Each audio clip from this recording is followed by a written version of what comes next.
Hello neighbor, I'm Robert Burns and welcome to segment 8 of the the Stanford victims versus the OFI.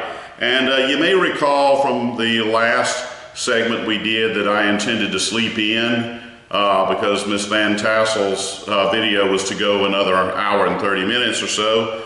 Let me tell you, I made a wise decision, because even showing up at 9:15, which gave me an extra hour of full sleep, what I walked into was Mr. Blunt versus Phil Price, and they were going at it.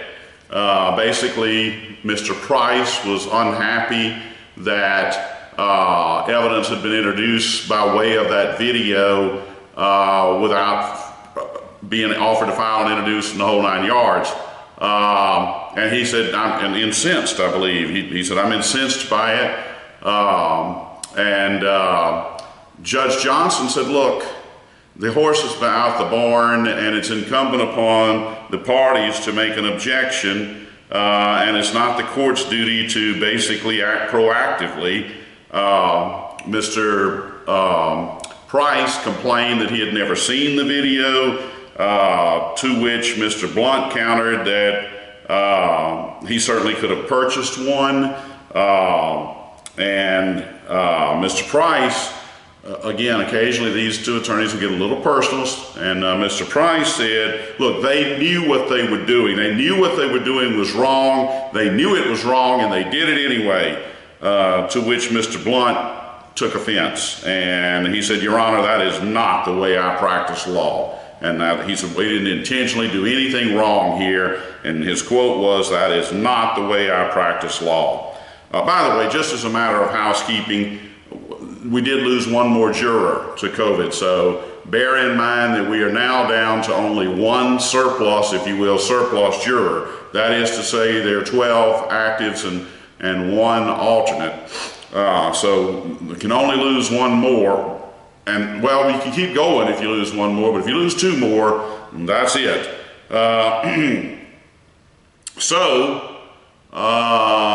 With that, Mr. Price finally relented and said, okay, I'm just going to let him do it and play the rest of the video. Unfortunately, you know about Murphy's Law, if it can go wrong, it will. So they began playing the video, and I guess there must have been about 3 questions that got out, and then there were technical difficulties, and those technical difficulties caused about an hour and 15-minute delay, and in fact, they were so serious that they had to go to an alternate means, which was to read the transcript. And I want to just say this. Miss Eddie did a fantastic job. She sat on the witness stand and served as Miss Van Tassel. Michael Valentino also did an outstanding job. And in my opinion, because they will obviously take the transcript and they will role play. They will state, you know, the attorney in the case of Mr. Valentino and Miss Eddie in the case of Miss Van Tassel.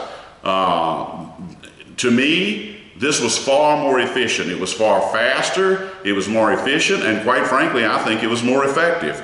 So if I had my way, the entire thing would have been done that way. And again, if you happen to click on Miss Eddie's profile, you'll see she was magna cum laude. She did a phenomenal job. She did not stumble over any words, got them all right. She did have a little bit of trouble pronouncing a German bank, but hey, I would too. So society, well, I'm not gonna try. I've seen it many times, but I'm not gonna venture on the pronunciation either. But she did a fantastic job, as did Michael Valentino. So my hat's off to them in improvising once the technology melted down on them. So I'm gonna cut straight to the chase with the remainder, since I got to see it, the remainder of Ms. Van Tassel's testimony. She talked about 3 tiers of assets. I'm not gonna go into that, but I will say, going down to the 3rd tier, she stated that, now listen to what I'm about to say right here. Now remember, we talked about them having $8.3 billion in assets at the time of this collapse. Now, watch this right here now, as my friend Freddie Phillips will say. A staggering $3.2 billion of that was in, and I quote, vastly overstated real estate. So in the last feature, for those of you who just watched the video and don't go to the sound off feature, in the last, in segment 7, I provided written commentary because I had left it out of the video, but I'm gonna reiterate it now. What they would do, and when I say they, I'm talking about the Stanford folk, they would get a capital number that they needed, and then they would start doing iterations to come up with revenue that net of expenses would maintain that capital ratio, and then the assets figure largely became a plug.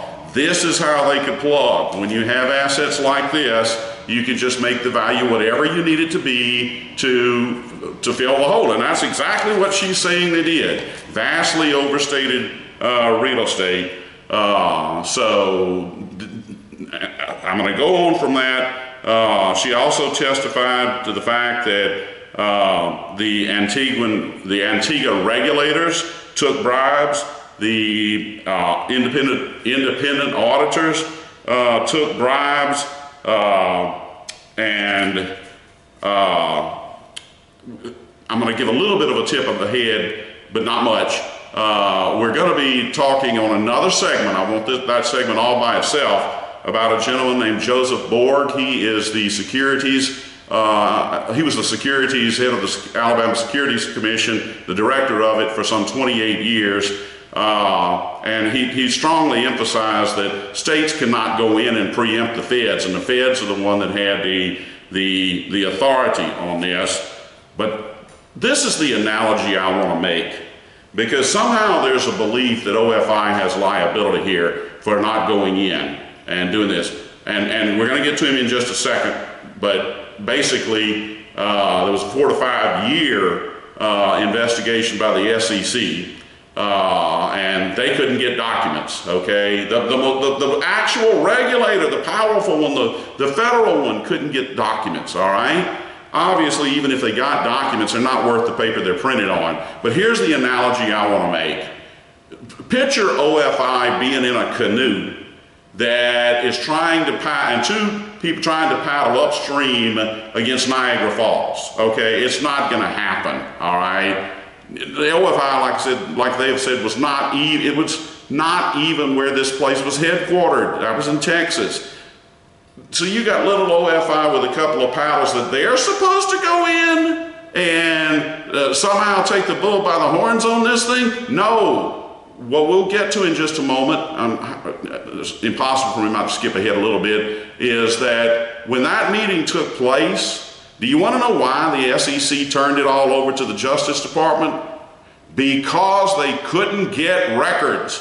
So with the power of the federal regulator not able to get records, and yet they've got the enforcement authority, and yet little OFI with the little canoe and the paddles is supposed to somehow swim up against this massive current that leads to Niagara Falls, okay? But what they needed to do, what the SEC wound up having to do, is turn it over to the Justice Department. In that canoe analogy, the Justice Department can fire up a high-speed boat and fight against that current and shut this thing down, and that's what happened. So, but my point is, you had regulators who were on the take, you had independent CPAs who were on the take, and somehow OFI is supposed to, go in and uncover all of this and nip it in the bud when Baton Rouge it's not even the headquarters, okay? It was basically just a branch. So that'll largely wrap it up for Ms. Van Tassel. Mr. Price did bring out some points on cross. I want to say one last thing. With regard to direct and Ms. Van Tassel.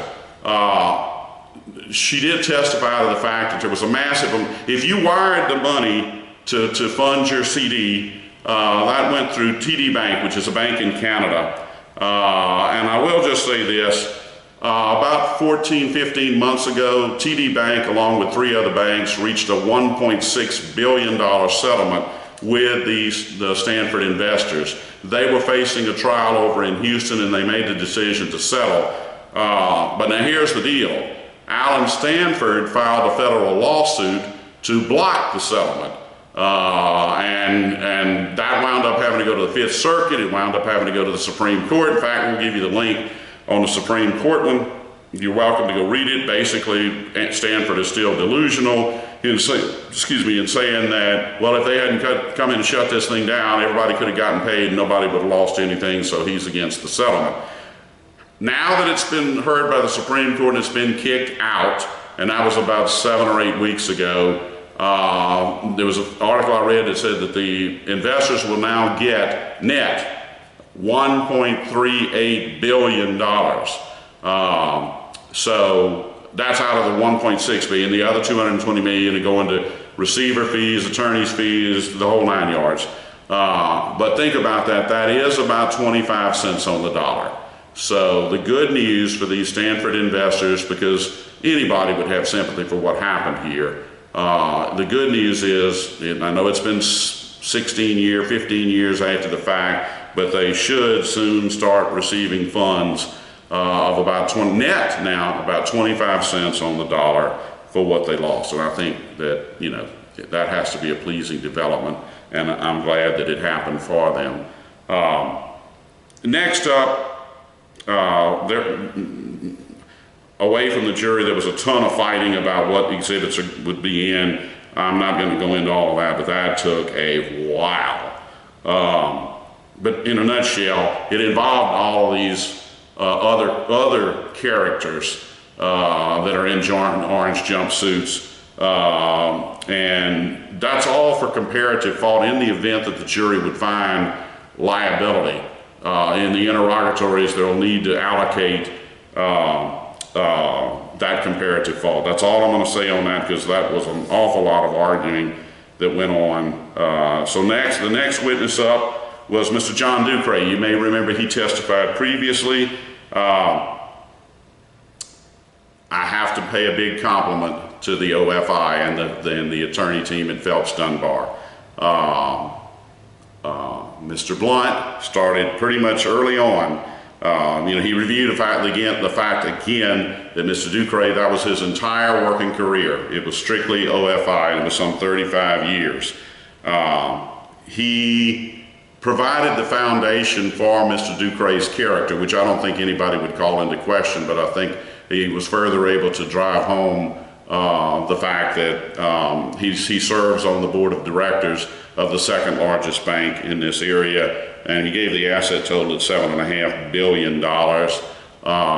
And he was asked the question, would OFI ever throw investors to the wolves? You'll remember there was a feature I had that said that's a lace they need to tighten, and they did it. And he said absolutely not. And Mr. Blunt also said, would it be acceptable for a bank to purchase shares of, say, Apple? And his response was no. How about Starbucks? No. When Mr. Blunt asked for an explanation of why, I talked about the capital. Remember I said there's 5 categories that are rated with the bank, and I put the strongest emphasis on capital with regard to these type investments. We call it a CAMEL rating: capital, asset quality, management, earnings, and liquidity. Mr. Ducre chose to argue liquidity, and he's got a strong point on that. Banks are expected, when they're buying securities, it's got to be very high quality U.S. Treasuries that there's going to be no default risk. But not only is there no default risk, if you have a need to fund, an unusual amount of deposit outflow, because every bank has it from time to time. I will say this: banks loan each other money overnight routinely. It's called the federal funds. If a bank is lending, it'll be on Fed funds sold. If a bank is borrowing from another bank, it's Fed fund purchased, and that's the biggest way they meet their own liquidity needs. There's money. I mean, every balance sheet you look at from the morning, it'll fluctuate wildly. because banks have no way of knowing how much of a drain there's going to be, but there's other banks out there that say we got some excess cash, we'll loan it to you, tide you over, and that's the target rate that the Fed sets. Whenever you see these big announcements about, well, the Fed's raised the Fed funds rate or lowered it, and they always say they're targeting. They do that by their own purchasing of securities and whatnot, and it's only short-term interest rates that the Feds can control. Long-term rates they have no control over, no matter what the perception is. They don't, you know. It's only on the short end of the yield curve that the Fed has influence, but that's an enormous amount of influence. But that's the rate that they're targeting, is the Fed funds rate. But Mr. Ducre emphasized that, hey, investing in something like Apple, even though it's a quality stock and certainly would quite likely serve an individual investor quite well, you know, there's way too much volatility, and he threw out Monday of this week from the exchange as an example. So he again emphasized there was no throwing of investors to the wolves.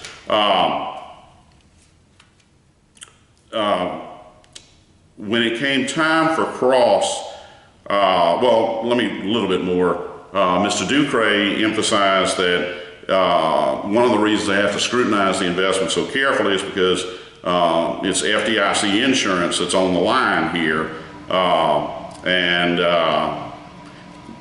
therefore, it can be perfectly acceptable for an individual, but not acceptable for a bank. That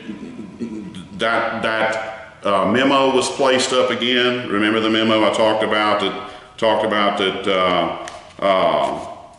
the banks couldn't invest in, and he just basically said, and it was John Ducre, I'm sorry, Mr. Travis, his predecessor, that I guess had written the letter, as I recall, and he just said the memo should have included a little bit more wording, but you know, the bottom line is that those are just not acceptable investments for a bank, and common sense would dictate, with his focus on liquidity, that the Stanford International Bank CDs are not liquid at all. Okay, Mr. Blunt also put some exhibits in, and there were a couple of law firms that got sued over this whole thing, Adamson, Reese, and Basile Saxe, and Mr. Blunt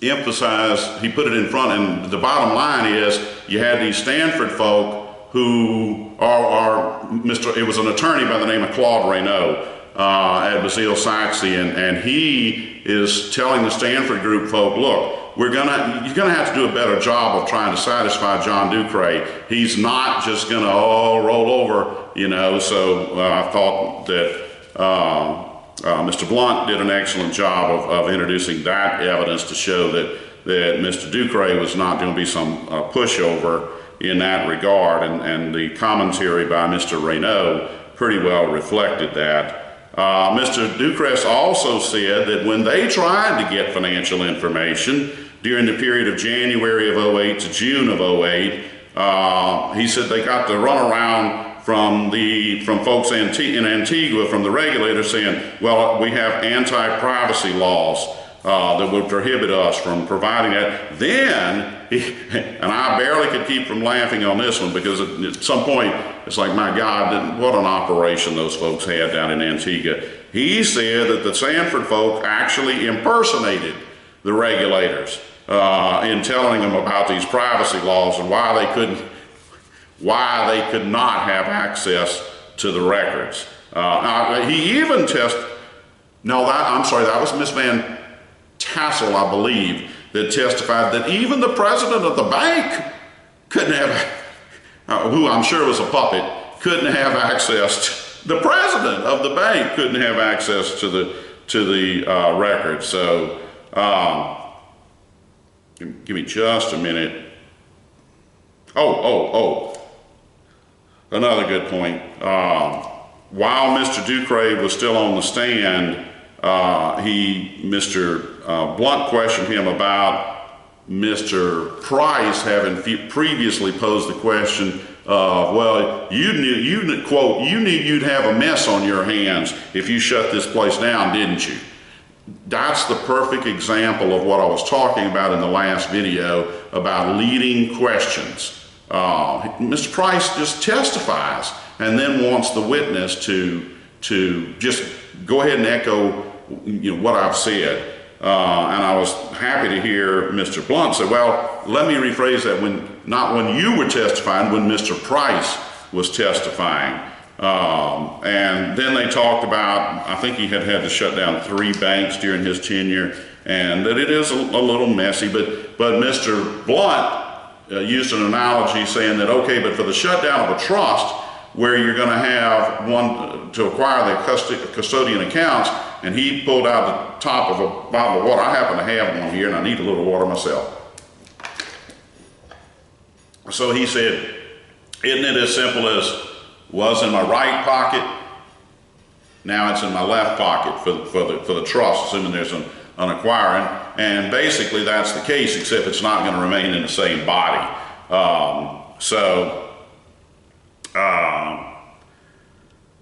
Let me go a little further because we're about to wrap it up. Let's see. Oh, he again emphasized, just like other OFI witnesses, that prior to June 5th of 2008, they really had no reason to suspect that this level of fraud was going on.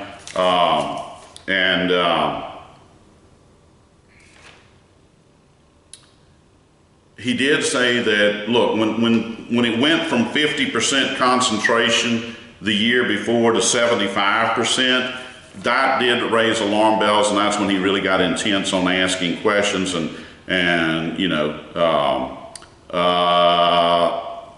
said the Antigua folks were, quote, stringing Sid along, unquote, Sid being Sid Seymour.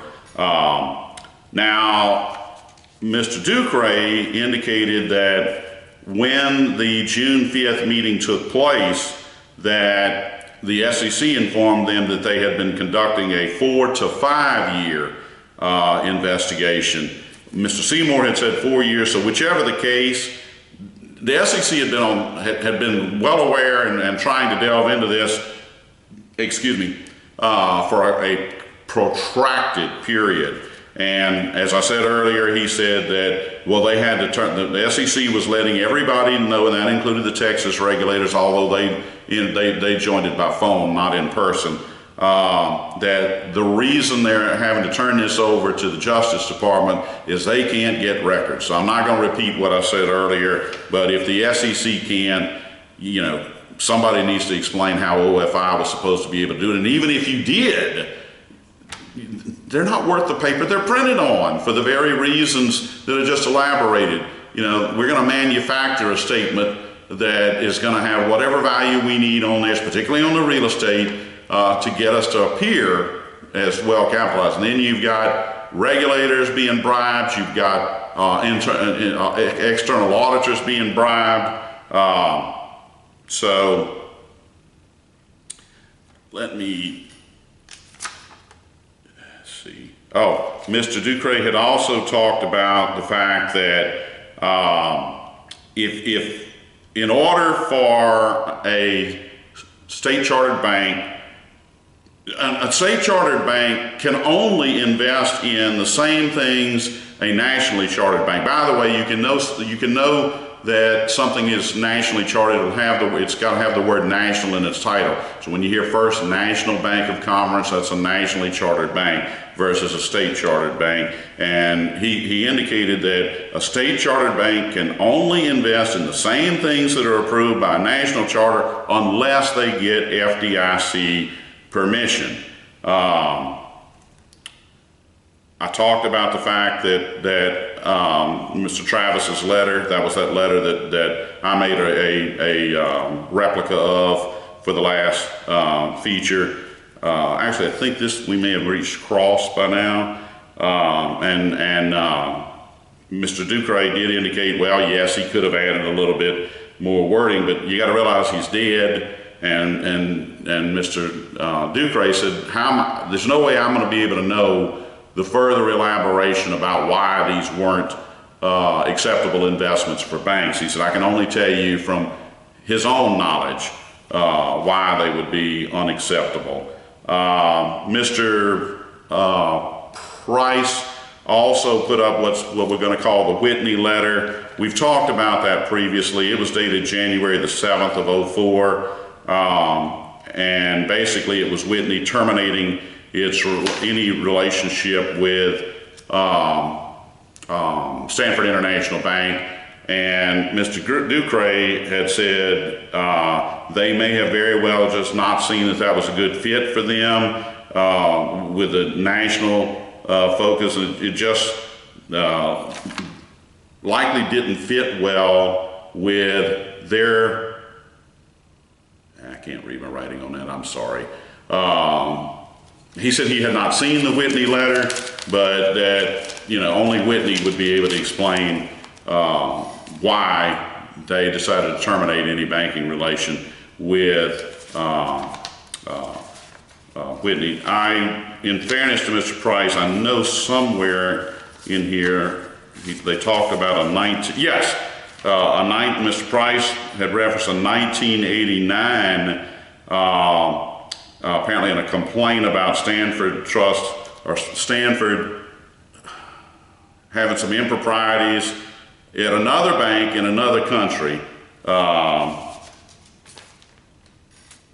So, I mean, I don't know what to really make of that. Obviously this whole company, Stanford, was problematic for a long time.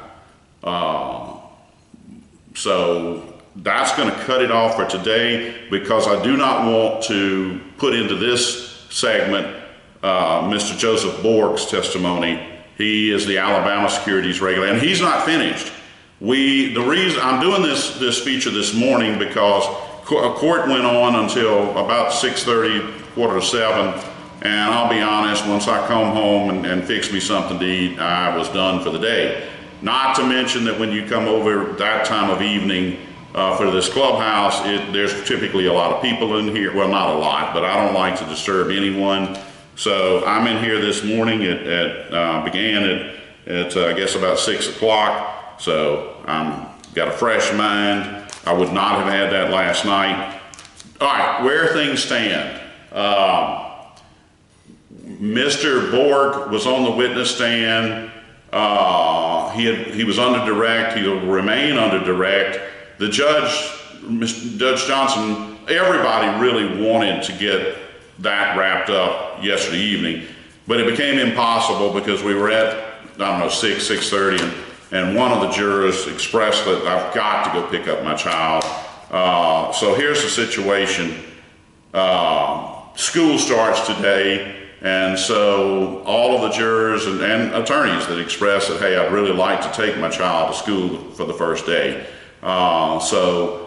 Court is not going to convene this morning until 9:30, and there are several chess moves, for lack of a better word, that are going to have to be dealt with at some point tomorrow. Specifically, Mr. Price's intent to move for a directed verdict on some of that comparative fault. There's the interrogatories going to the jury, the wording on them with regard to the comparative fault, and a couple of other items. That's going to have to all be dealt with, obviously, away from the presence of the jury. We have Mr. Borg's, the remainder of his direct, as well as his cross. Then, of course, you'll have closing arguments, and Judge Johnson indicated it would be approximately 1 hour for him to read the jury instructions once they're finalized to the jury. So for everybody curious about when this may go to the jury, if it goes today, and I figure there's a good chance it will, but it's going to be very late in the day, okay? So, and I don't know, it's quite possible that Judge Johnson, look, this is all in speculation land we're in now, But I said yesterday, hopefully I'd be able to, or whatever it was, the day before yesterday, that hopefully I could give a better perspective of where we were at. I'm trying to do that, but I mean, nobody knows precisely where we are on when this would actually go to the jury. If, in my estimation, if it goes today, it's going to be very, very late. And given that, you know, there's going to be a need to pick children up and whatnot, I certainly don't see the jury coming back with its decision. It's possible it could be deferred until tomorrow to even go to the jury, but I would imagine that deliberations, even if it manages to go to the jury today, certainly would run into tomorrow. That's my best assessment. I want to thank everyone for your dedication. I'm going to do a separate feature probably this evening on Mr. Borg, the securities regulator from Alabama, and we'll see where things stand. I don't envision me having to come and give Mr. Borg's presentation kind of an after the fact thing of, oh, by the way, the jury reached its decision. But you never know. You just never know what may happen.